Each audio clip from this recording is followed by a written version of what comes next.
আমার ছোনমা ধান মিলতে পেরে গেছে গো, আমার কষ্ট নিতে পেরে গেছে গো।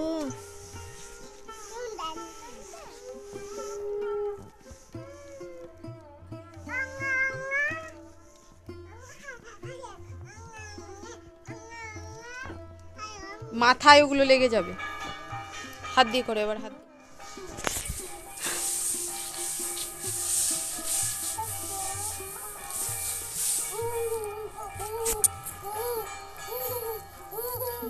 মেয়েরা যে মায়ের কষ্ট নেয় সেটা বোঝা যাচ্ছে, তাই তো? আচ্ছা, তুমি আমার কষ্ট নেবে তো? দেখি এদিকে তাকা, লাইক করে দিও আর চ্যানেলটিকে সাবস্ক্রাইব করে দিও।